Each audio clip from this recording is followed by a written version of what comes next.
Hey, yo.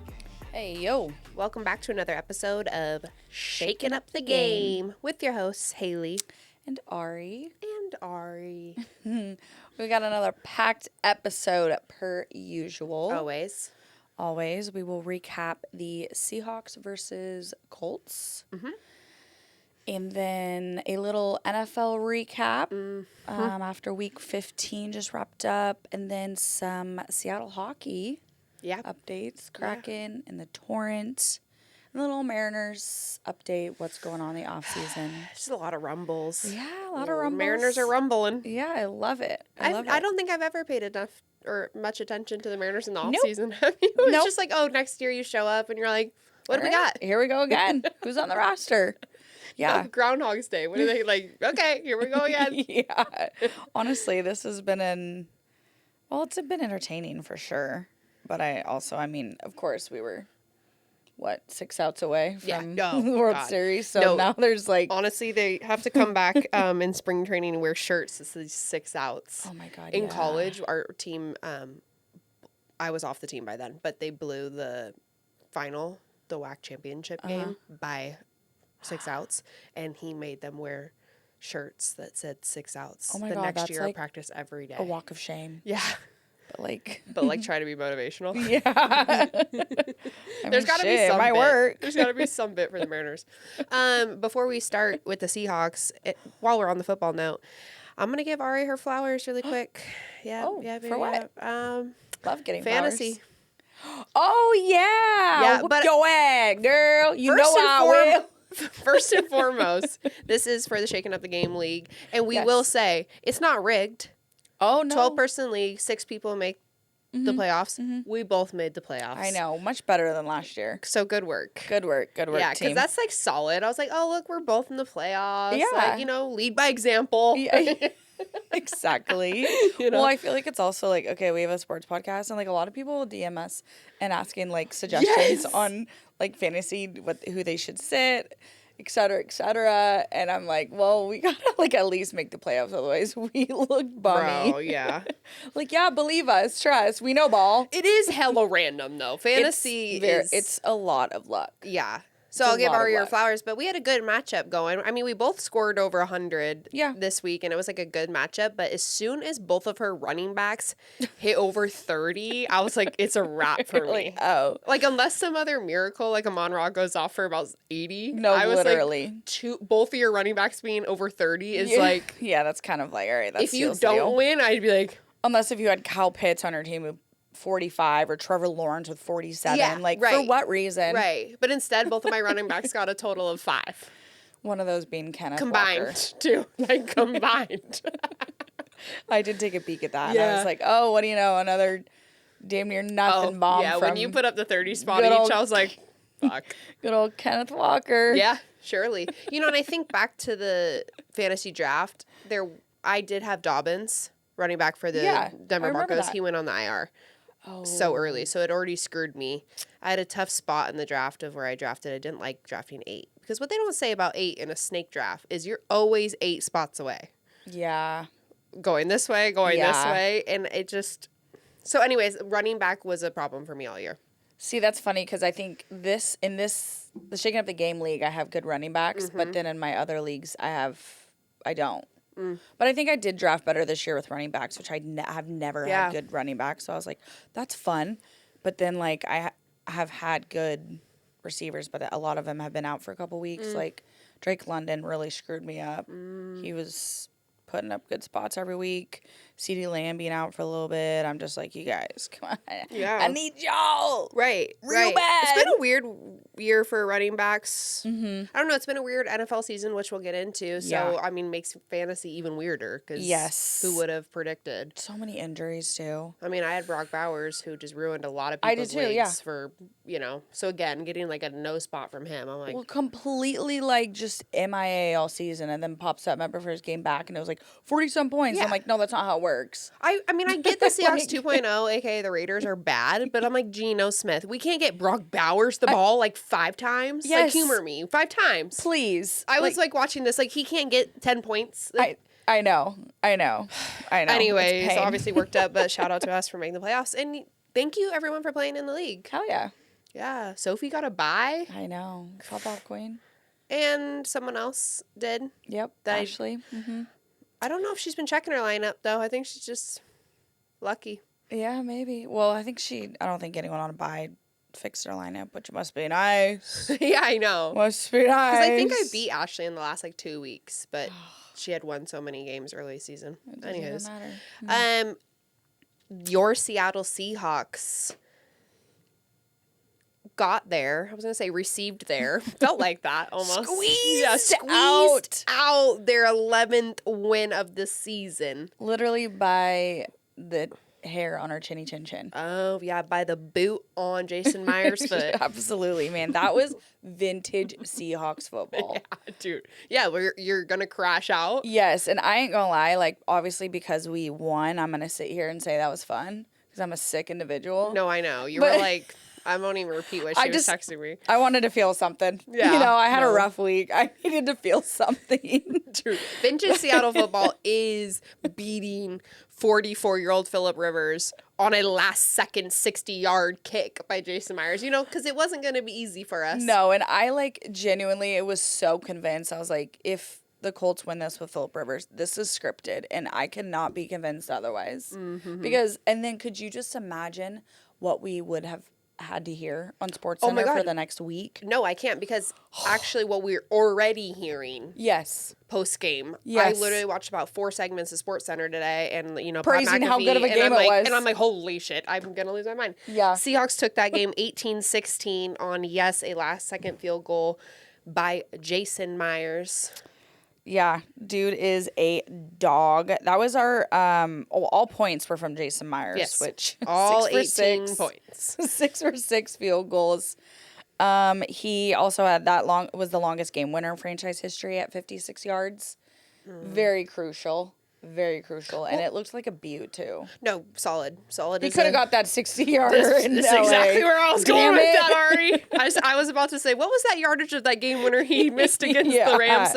No hate, Jason Myers. But I remember after that game, seriously, you and I were saying, at what point do you demand a kicker to be able to hit that? Because, the league is trending in the direction where kickers are hitting over 60-yarders, which is crazy. Yeah. Jason Myers is all reliable, though. Yeah. All reliable, but there is definitely that threshold of where you're comfortable. Right.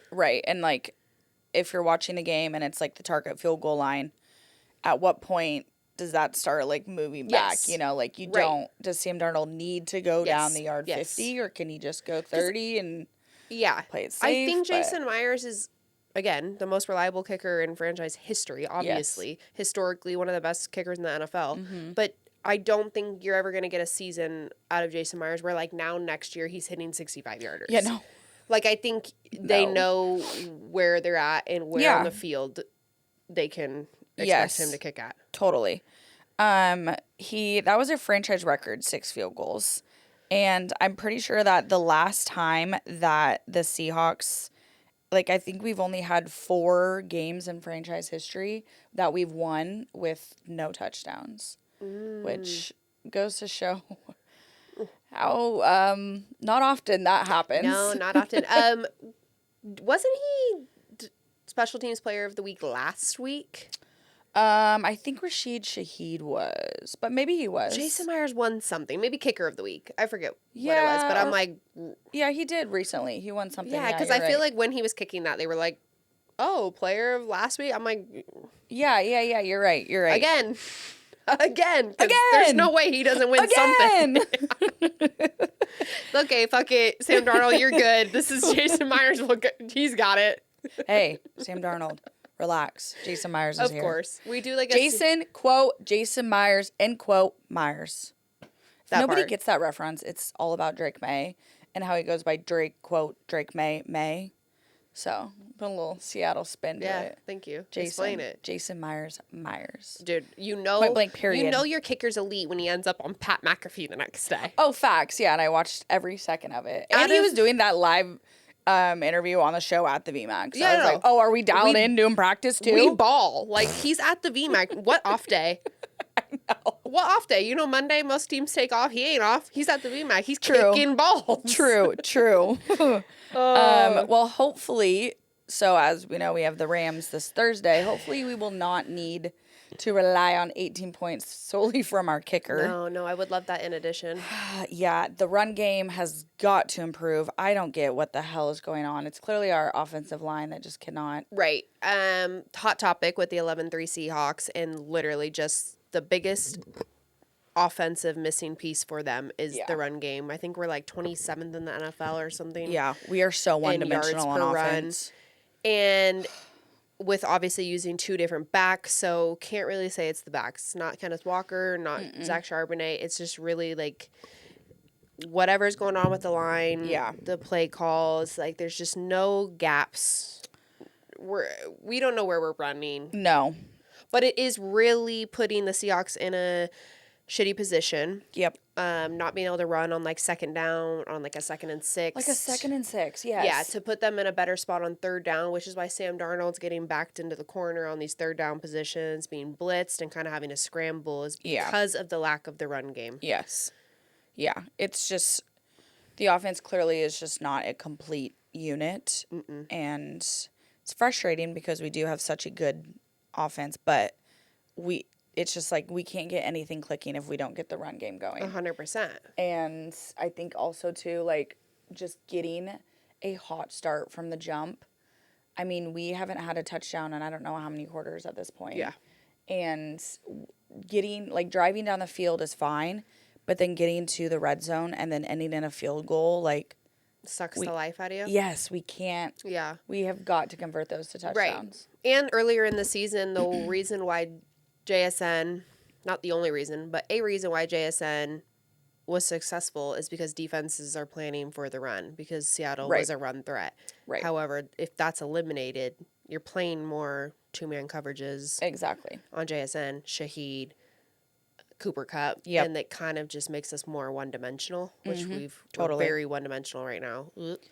Yep. This is the 6th time this season and 3rd week in a row in which the Seahawks offenses have been held under 10 points through the first 2 quarters. So it's clearly a first half struggle. Right. Which is, I just think this season has been confusing and hard to kind of like grasp how we really are as a team because there's been so many games where a number of games that we've gone into halftime with a massive lead and then we just like blow them out in the first half. Yeah. And then kind of just coast the second half. But now I feel like it's the opposite. Yeah, now the offense is lulling and it's like we're struggling in that first half. Hopefully we can. In the second quarter, I'm like, please go into halftime again and get your asses chewed out. No, quite like literally. You did in Atlanta. I thought bang your head against the wall. I don't care what you have to do. But do whatever you did in Atlanta. Yeah, because please go into halftime and realize you're playing against a 44-year-old quarterback that hasn't. I would have loved to have been a fly on the wall in that locker room at halftime. Right. What do you think they were saying? Take him to retirement! Let's take him! Like, what the hell? I mean, okay, moving to the Colts side and Seahawks defense, obviously the defense continues to keep the Seattle Seahawks in the game. Yeah. Which, thank you, Lord. Yeah. Devin Witherspoon actually was saying after the game that they had to adjust a lot of what they did to Phillip Rivers. Obviously, Phillip Rivers' balls looked a little different coming out of his hands than They were a lot floaty. Oh, yeah. Wobbly. Yeah. Balls. He was just playing the Thanksgiving football that the neighborhood. All the old grandpas out there just hucking up the ball, and it's like. Yep, Uncle thinks that he's still got it, and he just slangs that thing. Right. Get on down there. Which And Witherspoon wasn't even saying it in an offensive way, but he was like, you really have to, as a defense, we have to play that differently. Yes. This isn't some bombs down the middle of the field.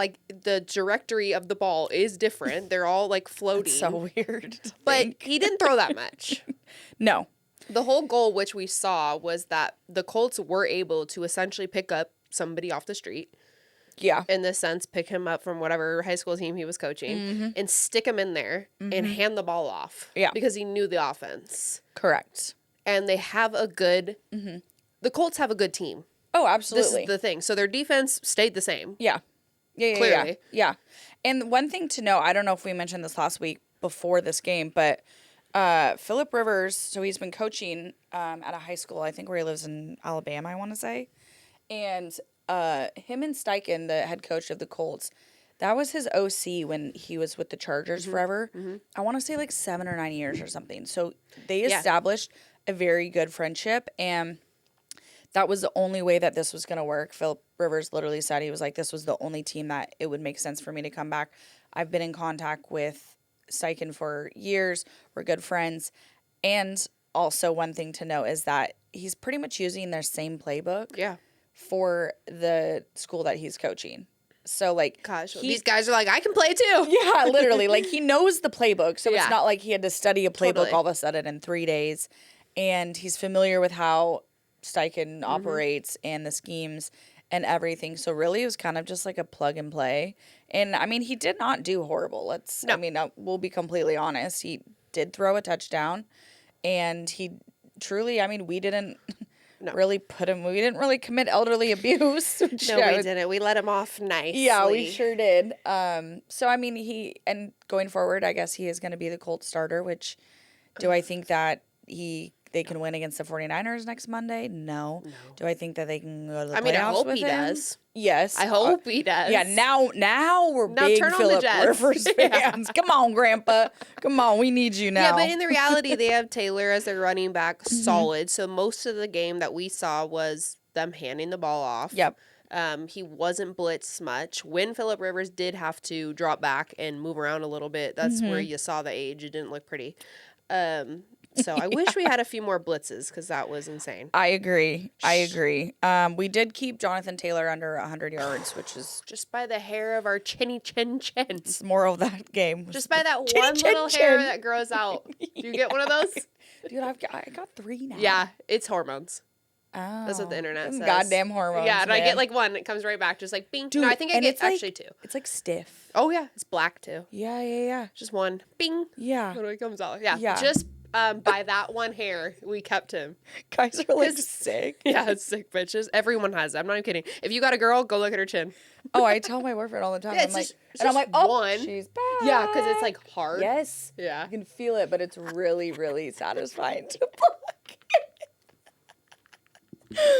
Sorry, y'all. What's really funny? But that's how we won the game. Not one little hair. Dude, what's really also funny is Ari and I get on these, and we genuinely have never talked about that in real life.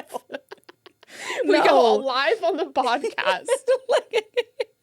And you know, Good to know I'm not the only one that gets stuff. Back in the day when we actually edited our own stuff, might have been something I took out. Probably. No, and I want you guys to know we don't take anything out. No, we don't add anything. We just kind of just roll with it. Because that's showbiz, baby. That's showbiz. Taylor Salcedo was like, you guys didn't want to cut anything out. What part of your life were we supposed to cut out? Just 5 whole years, or no. At what point would you want me to edit that out? Exactly. But yes, no editing. Jonathan Taylor was held to 97 yards, I think? Yeah, something, I think 90 something. Right under 100. Yeah, which obviously great for the defense, like we've said. Nick Manwari is that guy. Super cool. He did Cam Chancellor's. Yeah. Yeah. Did the Selly. And Cam Chancellor also even posted about him, was like, I love it. As he should. Yes, I love it. Like, when are we eating at Legion? I know, right? So that obviously is super cool. We definitely that was such a good draft pick. Like, yeah, that was a great steal. Once again by our king, John Schneider. The king. Kobe Bryant had an interception, which sealed the win as the Colts were trying to make their last-second drive. His career high 4th interception this season. Yeah. With awesome. A name like that. Dude, you got to be a baller. There's also... Shot caller. 20-inch blade on the Impala. There's also a Kobe Bryant for the Falcons that actually had a massive player too on the Thursday night football game. And it's funny because my boyfriend, who's a Falcons fan, he was like, no, we have a Kobe Bryant. I was like, no, we have a Kobe Bryant. No, we. And we kept being like, no, we have a Kobe Bryant. And then I like saw something at one point, and then I like texted him the other day, and I was like, pause what you're doing. I figured it all out. There's you two? You got Kobe, and it's like Kobee. Brian, I was like, and we have Kobe with a C. I was like...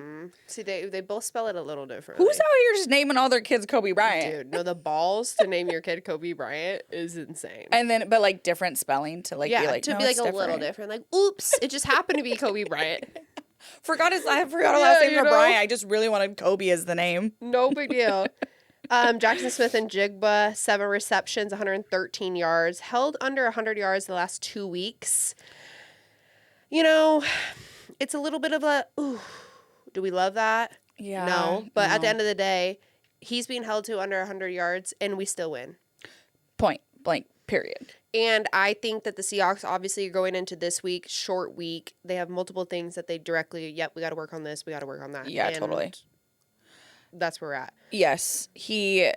One thing that he said, he said, quote, "It means a lot taking care of my body, making sure I'm here for my teammates. That's what I want to do. Honestly, I could care less about any stat right now. I just want to win," which I think is something to really praise him for, because I feel like we just heard so many of like Justin Jefferson and Jamar Chase, like, I'm always open, or AJ Brown and the Eagles. Give me the ball. Just getting absolutely hot-headed and pissed off because they're not getting the ball, which I'm assuming can be very frustrating as a star receiver on a team.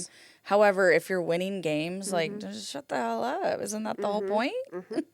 Like, so I just think that's awesome to hear our star receiver. A leader. Yeah, just being like, I don't care about stats.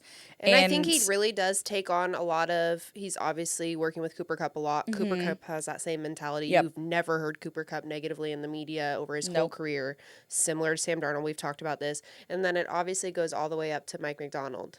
Totally. Mike McDonald isn't with that. No. I have a feeling if that happened, if some player came out and was like, I ain't getting the ball, we're not seeing him. I feel like he would literally cut him. I do too. Yeah. Dead ass. Yeah. Like, it's just not the vibe in the Seahawks locker room. I agree. And even when Jason Myers was on Pat McAfee, he had said, like, they were, Pat McAfee is also, asking him, like, first of all, they did make some dumbass comments, which pissed me off. Like, they've just, like, never even stepped foot in Seattle, let alone just taken like 5 minutes to just figure out what's going on up here. They act like we are literally in like Germany. Like we're so far away. And I'm like, get on an airplane. Right. Or just like study a West Coast team. Yes, just for 5 minutes. I dare you. And I dare you. But they were just kind of asking him like, what's it like? They're like, we thought, you see all this rain in Seattle and there's... Well, it's a really bad time to say that.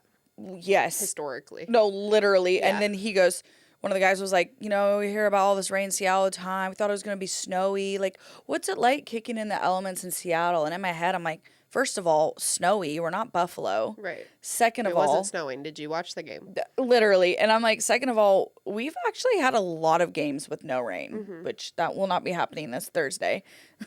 However, we've lucked out with 100%. Like a lot of good games. And so I'm like, y'all don't know shit. But anyways, they were asking Jason Myers questions and they were just kind of like, what is the vibe in the locker room? Like what's going on up there? And Jason Myers was just like, I've known Sam from playing with him in New York. He's just like totally true to himself type of guy. Great leader. Everyone is behind him and supports him. And he just says like the team is just like insanely like tight knit this year. And everyone I think has just completely bought in. And like you said, I think that all just goes to Mike McDonald and what he's done in that locker room. I think everyone is wholeheartedly believing that, like, yeah, we can win. And I still don't, like, you would think, like, for the Bengals, for example, like, there would be so much frustration between both sides of the ball. But it's like, if the offense isn't putting up points, they're still like, it's all good. Right. Sam Darnold, we got you. Well, and I think that going back to JSN and our concerns for him moving into Thursday against the Rams, JSN has had 2 lower producing weeks. Yeah. But it all goes to like what we said about the run game. Our run game is failing. He's obviously not as open as he would be when you were also putting up 150 rushing yards. Yeah. So and hopefully Rashid Shaheed, I think, is also starting to get a lot more connections with Sam Darnold. It seems like he's starting to mesh in really well. So that's going to play a part too. And Jason maybe not having, 150 yards and 5 touchdowns every game. Oh, damn. I mean, it looks great on paper, though. Sorry, JSN fantasy members or owners. So, moving into the best game that you will see this week. The Seahawks. This is game of the year. Game of the year. Argue with a wall. This is we were nervous about this game week 2. Oh, yeah. And now, moving into Thursday Night Football, Seahawks versus the Rams. We're going to be so unwell. Both at 11-3, essentially playing for the division. Yeah, we have literally damn near the same record. Our stats are also very, very close. It's like 5 to 10 yard difference in like offensive points per game, yards passing per game, rushing even per game, defenses points allowed. All of them are like within like 5, 10, 15 yards. So it's all very, very close. 2 great teams. Both tied at the record. Rams do have the tiebreaker with beating the Seahawks in the first game. Mm-hmm. The Hawks are 5-2 at home. The Rams are 5-2 away. I mean, like, there's really like no. I mean, ESPN I think has the Rams at like 52% to win. Like, it's still very, very. Ari and I are sitting here, talking about how we're going to get tickets for that game, but also in the same point in my brain, I know that I will be so unwell. No, yeah, like very unwell. Like, I will be so unwell. And meanwhile, there's also like an atmospheric river just floating through. Quite literally, I'm about 50 meters away from the evacuation line. No, it's so scary, and I'm like, this is going to be like a very, very long week. That's gonna be a big game. I think it's obviously gonna be a very defensive heavy game because of the weather. That's gonna play a huge part. And probably not a whole lot of passing, which makes me nervous because of our run game. 100% makes me nervous as well. It makes me confident, obviously, in our defense because Matthew Stafford does throw the ball very, very well. Yes. So like we did, eliminating that from him. If that can play into our favor, I think if we can stuff Matthew Stafford like we did first game against them. Stuff the staff. I like stuff the staff. I don't think staff. I think that's an infection. Oh, well, Stafford's got an infection. No, it's like a staph infection. Isn't that what it's called? Yeah. Well, staph infection for.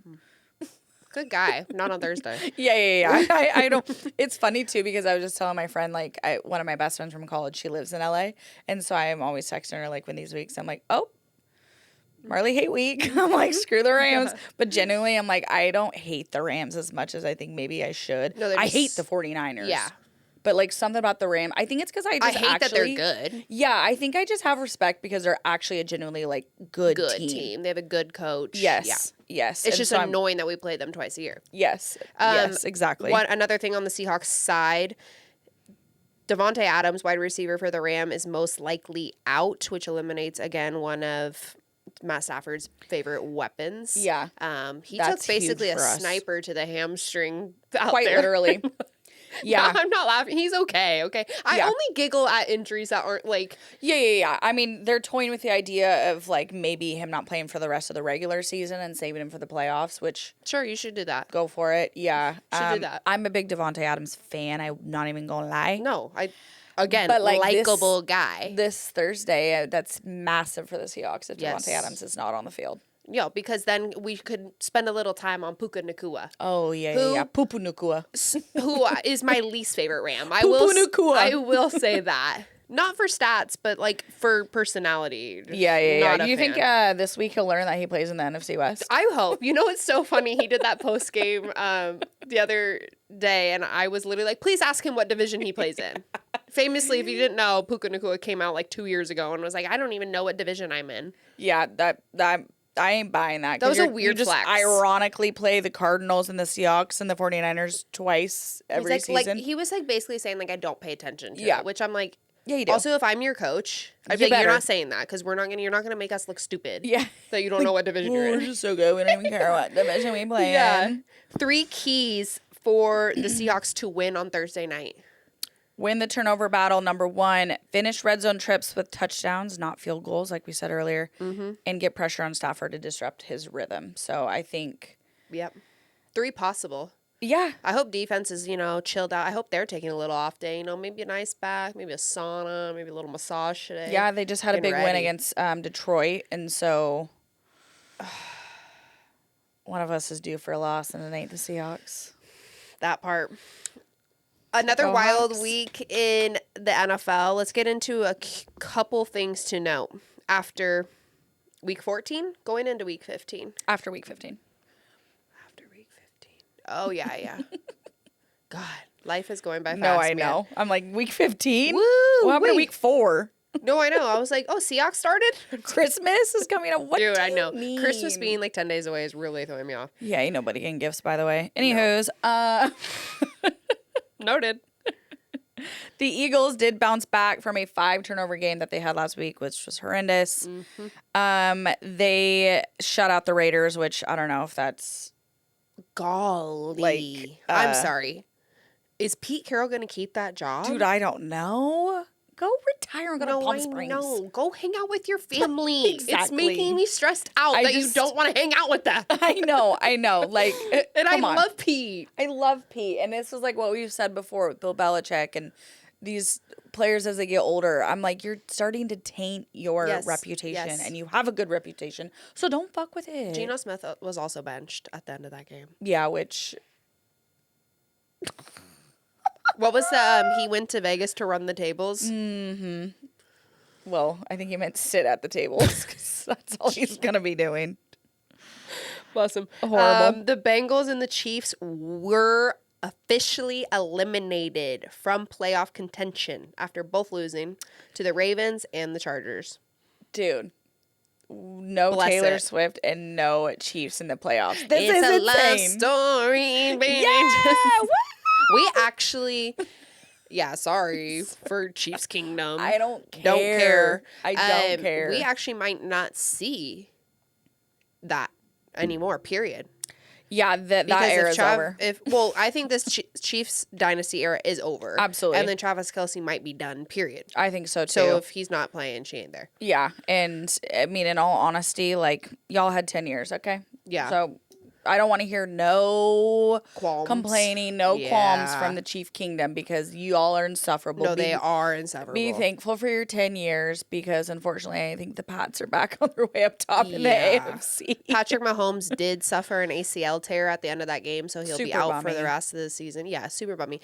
One thing I will say, though, if I see in about 5 years anyone...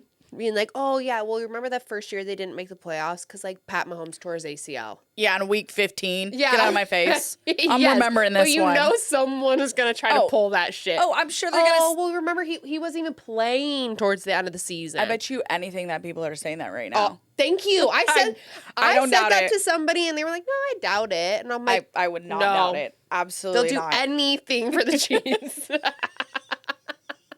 You know, Chris Collinsworth is like crying that he can't commentate on him. Yeah, so he's obviously out for the season. Another very unfortunate injury, literally within like 2 minutes of each other, which is trippy. Micah Parsons with the Packers also tore his ACL. Yes. This goes back to our conversation last week about the amount of injuries in the NFL. Yeah. And marquee players. Huge players, which is really impacting just, like, watching the game, really. Totally. The turf is the concern. Yep. The decision that fields need to make, teams need to make about playing on grass versus turf because of the injuries. I mean, they can't be, like, scientifically proven, but, like, it could.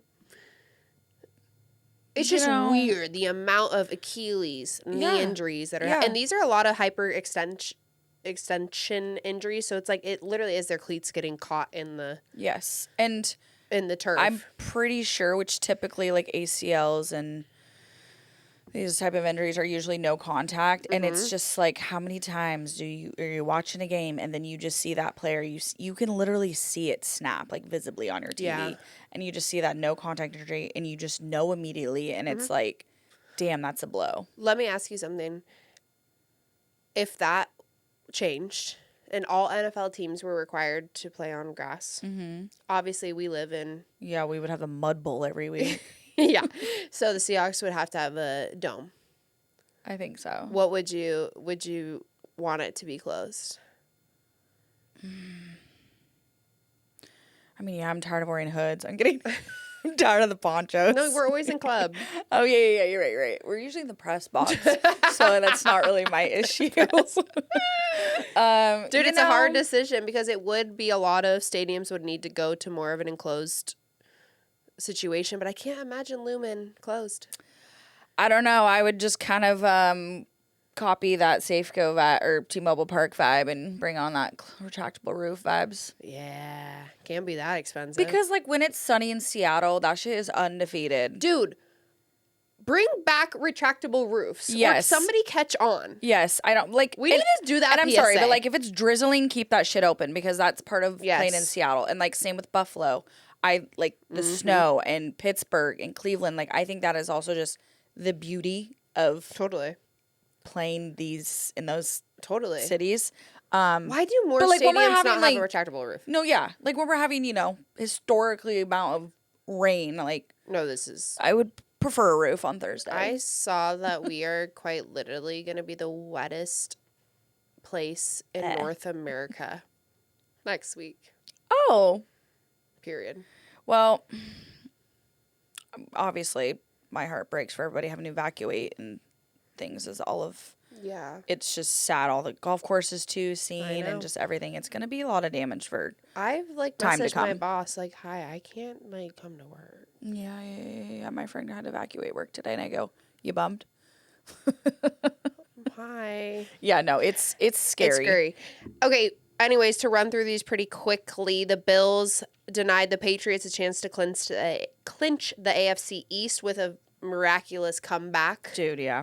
Vintage Josh Allen. Which, beautiful to watch. I don't care. Which, to our point, he could win MVP. Depends on how the rest of the season ends and who makes it. Him and Matthew Stafford are pretty neck and neck. I'm still not forgetting the Bills' losses. Those will be counted against you, in my opinion. Totally. The Texans and the Jaguars scored 40-plus points. Which I actually didn't look into this too much, but I do believe because the Texans are in the same division as the Colts, correct?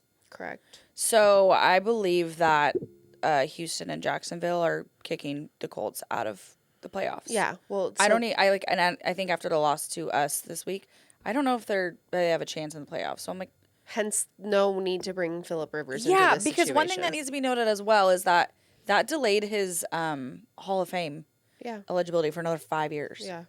Well, yeah. Well, for what? For what? The 49ers beat the Titans, moving them to 10-4. So more respect for the NFC West. 3 teams above 10 wins. We have the winningest division, by the way.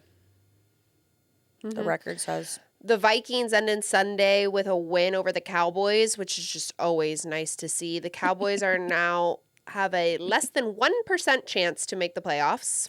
Yeah, they're eliminated from even being in the wild card. So if they want to make the playoffs, they would have to win the division, which would mean that they would have to win out, so win the next 3 games, and the Eagles would have to lose the next 3 games. Yeah. Don't see that happening. Not going to happen, and you know what? I'm going to thank the stars. No pun intended, Cowboys. But maybe this will eliminate the Cowboys segment every day on SportsCenter. Oh, my God. You would think. Because even 2 weeks ago, and I'm like, we're spending this much time talking about the 6. Yes. And you know what I mean? Like the 4 and 5. The 6 and 5 team. I was mid. You're mid. You could spend an hour talking about the NFC West. You've got 3 winning teams right there. Right. And then, so now I'm like, now that they're basically eliminated, we're done. Let's actually eliminate them. For real. Because going to your point, right now with the playoff picture, the Tampa Bay Buccaneers would make the playoffs as a division winner in the NFC. This goes to Ari and I's, what's the word? Complaint. Qualms. Yeah, it is qualm. Why we use qualm multiple times. I love it. But the that a team with a 7-7 record right now, that the Bucs, that they're going to win their division, which gives them the automatic bid. However, as we say with the NFC West, we have 3 teams over 10 wins. One of us will not make it. Yep. With the wild card, and someone's not going to make it. There's going to be some NFC team with a better record than the Tampa Bay Buccaneers in that division. Correct. That doesn't make the playoffs. It's very frustrating because, like we've said, our division is always a battle. And it's always the Seahawks, the Rams, or the 49ers. Sorry, Cardinals. Wish you could join the party. No, you literally just like don't exist. Literally. But it's always one of those three teams. And not even that, it's that those three, they're always winning records, and they are usually most of the time significantly better than a lot of these other teams that get the automatic bid to the playoffs. So you're telling me that, like, I mean, even if the season ended right now, like a 10-4 49ers team is not going to get in, but like a 7-7 Buccaneers. And that just, do we nix the divisions and go by best records? Yeah. Like the NFC and the AFC best records? I mean, we've said it before. I'm in for that. Yeah. Especially when, yes, we have experience in the division that we are personally in. It's always like this. Yeah, like, because it's just bullshit when you get to the end of the season. And I mean, like, the same thing happened last year in the NFC North, I believe. And it was like the Packers and the Lions, I think, or the Vikings. And remember, it was like if one of them, they had the same record, one of them lost. Some stupid, yes. Yeah, they're bumped out. And it's like, okay, but then these bum teams can get in the playoffs. Right. Yeah. Anyways, moving on. Interesting. We're gonna wild year. We're gonna move to the ice. Yes, let's move to the ice. Yeah, because it's Keep winter. me stick in the ice. Yeah. My dad says that all the time. Get the puck in the net. That too. Seattle Kraken, National Hockey League. It's unfortunate that this is the time I choose to talk about them. Yeah, we're not really keeping our stick on the ice. No. Kraken are going through one of the worst times. You know what, guys? Me too. Yeah, no, it's time of year. We get it. Anyways, they have dropped.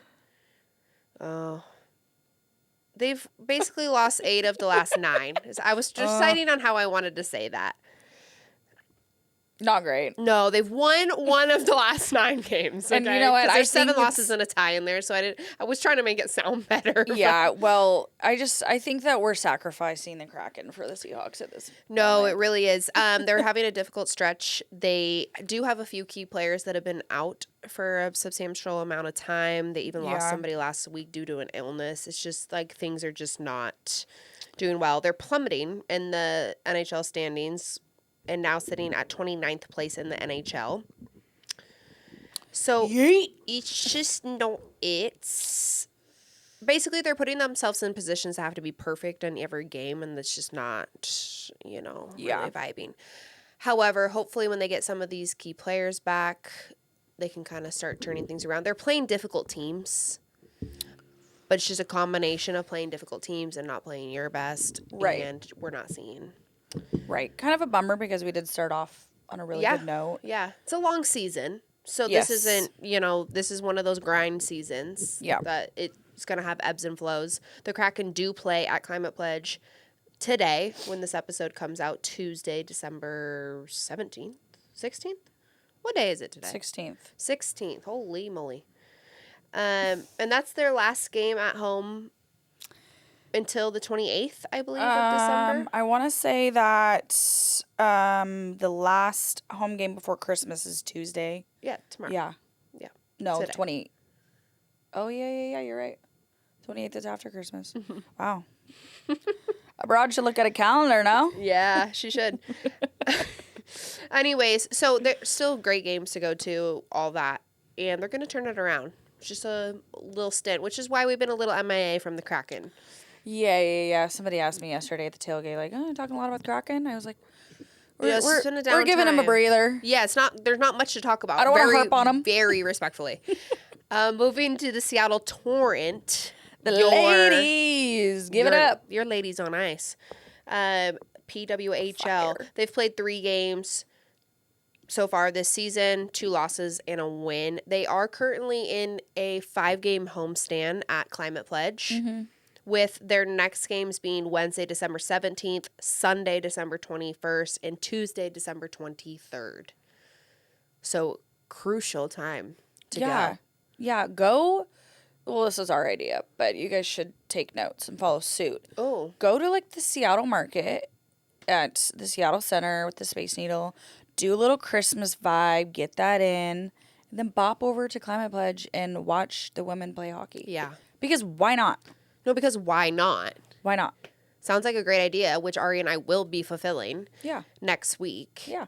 And you guys will need to be on the lookout for some live torrent coverage from that game. Excited. Possibly some player interviews and such. So if there's anything torrent you want to know, learn, hear, see. Yes, let us know. Let us know. We'll be in the building. Yeah, in the building. In Climate And their merch Pledge. is fire. Fire. Obsessed with their merch, the colors, the cream. Yeah. So, I'm obsessed. Critical homestand, though, because as we've talked about, their games are pretty spread out. So when they're here, take advantage. Yeah. Next 3 games in Seattle. Yeah, because after that, they're kind of gone for a little bit. And with just, like, games being a week apart. Time flies. Yes. Moving to the final segment of this episode, your 2020. No. Keep going. Is it 2026? Yeah. Yeah. 2026 Major League Baseball champions. World Series. Just hits more. World Series champions, your Seattle Mariners. Beautiful. Unfortunately, we have had to say goodbye to playoff polo. So long. Farewell to you, my friend. You know, from Out of the Box. Yeah, it did. Yeah, it fire was. show. Dude, it's so fire. Underrated. Jorge Polanco signed a 2-year, $40 million deal with the Mets. Yeah. We weren't really sure if he was going to come back. The Mariners did put in a very competitive offer, and he wasn't too far from signing with the Mariners. That it was, quote unquote, 2-year deal under just $30 million. Is what supposedly the Mariners offered. Mm-hmm. Obviously, that's official. So obviously about $10 million difference. From Ari and I have discussed Jorge Polanco a lot. We thought that this would be a tough deal to make happen because of what he thought he would get versus what we were paying him last year, which is about $7 million. Yeah, he deserved to test the market. And like, you know what, for him, 2-year, $40 million. Yeah, you take that. Give your agent a raise. Yeah, you take that. Because holy. Yeah. That's a lot. I'm paying that for April and October, Polanco, but... Yeah, like if you're a Mariners fan, I love Jorge. I love what he did this year, but you would be upset if we spent $40 million. Yeah.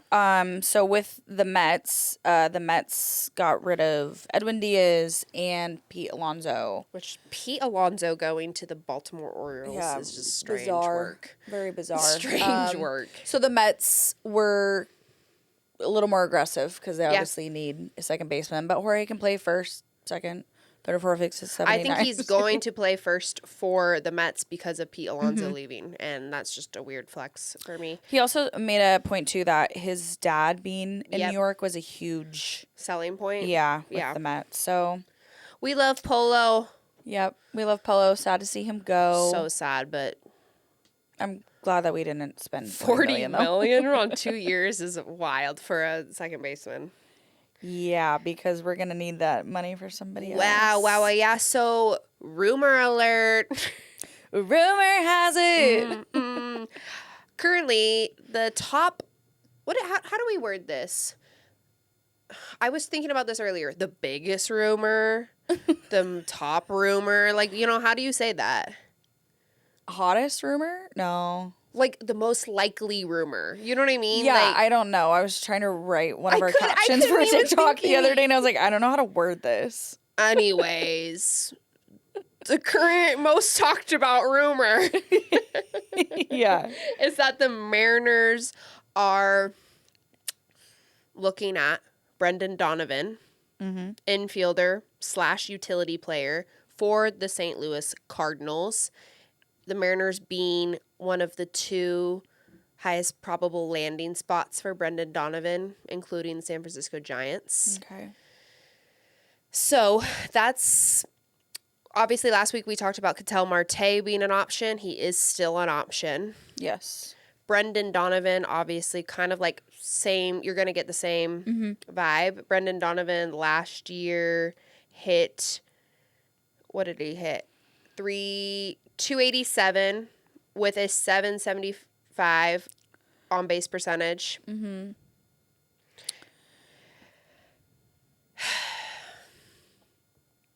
What would you rather have, Ketel Marte? Yeah, I'm just, it's just like a thing because basically you're looking at two similar players. Yeah. Similar stats.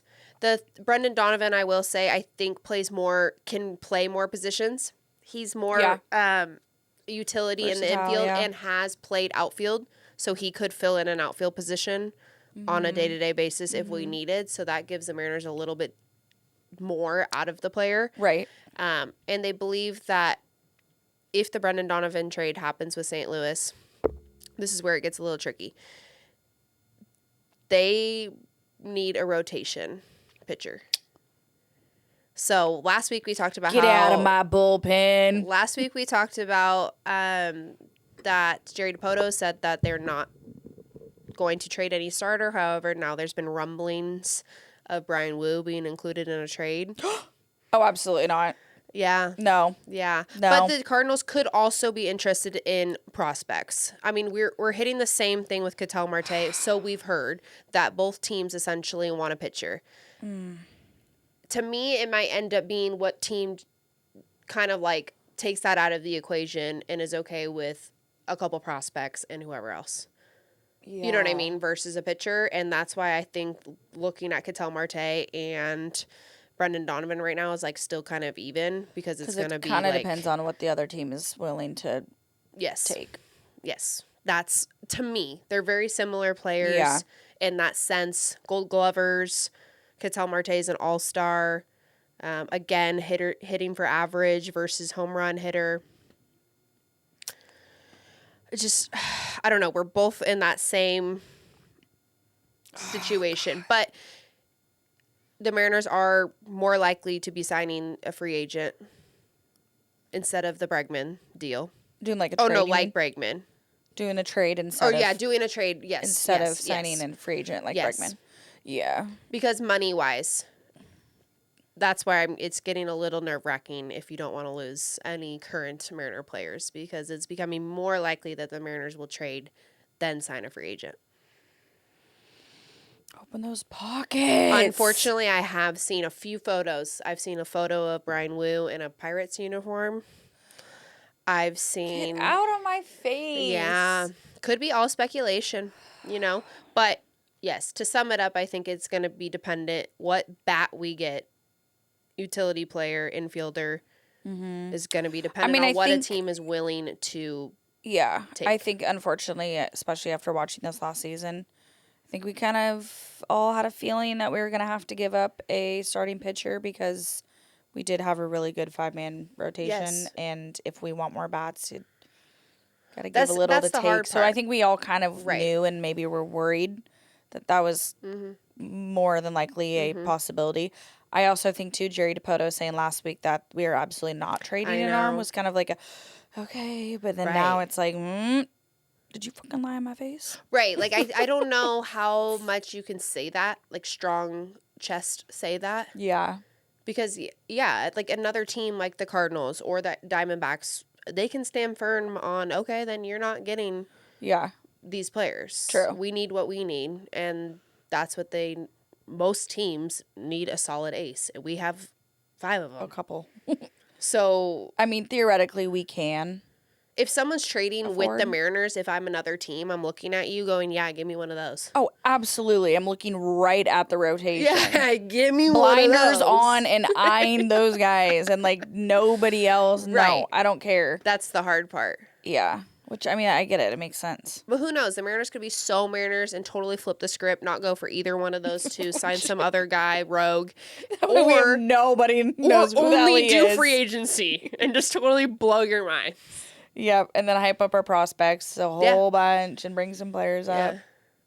Who knows what we could do? There's obviously really telling. We haven't signed a Eugenio, so that's still floating around as well. So who knows? Deals could be dependent on whatever negotiations happen with someone like him. If you keep him, you don't need a third baseman. Right. So then you do just look for maybe more of a Brendan Donovan who could play second, who can play outfield. Right. We got to get that second base figured out. You do have Cole Young. Like, where do you see him next year? Question mark, question mark, question mark. I ain't gonna lie. Like, we know ball, okay? But, like, I could never ever be in charge of a team like this. No, it's insane. I wouldn't get a lick of sleep.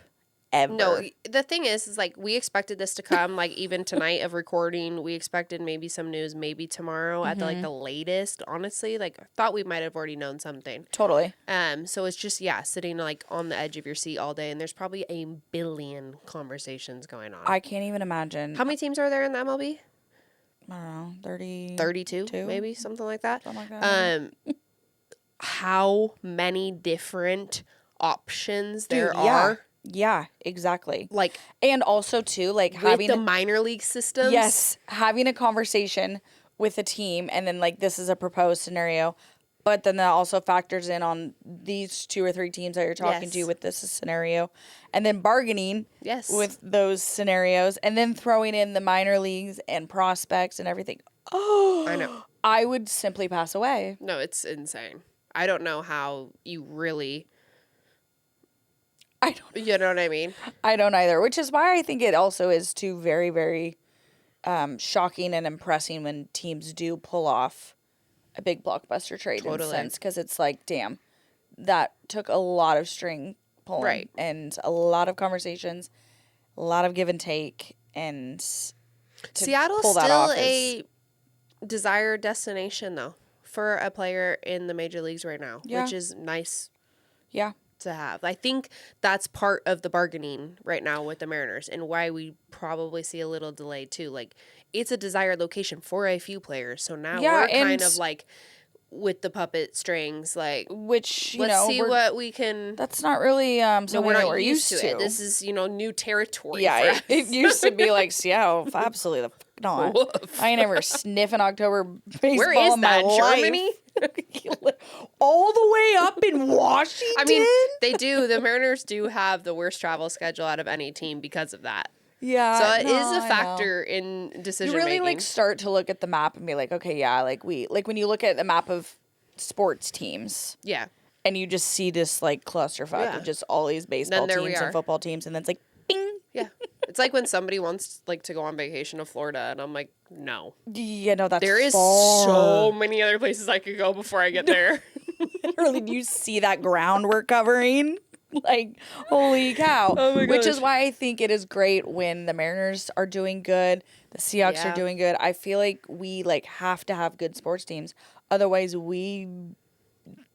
one would know about us. No, we'd be lost. Because we do have good teams, and they barely know about us. No, for sure. I think the government forgets about us, too. That's okay. Leave us alone. I'm dead.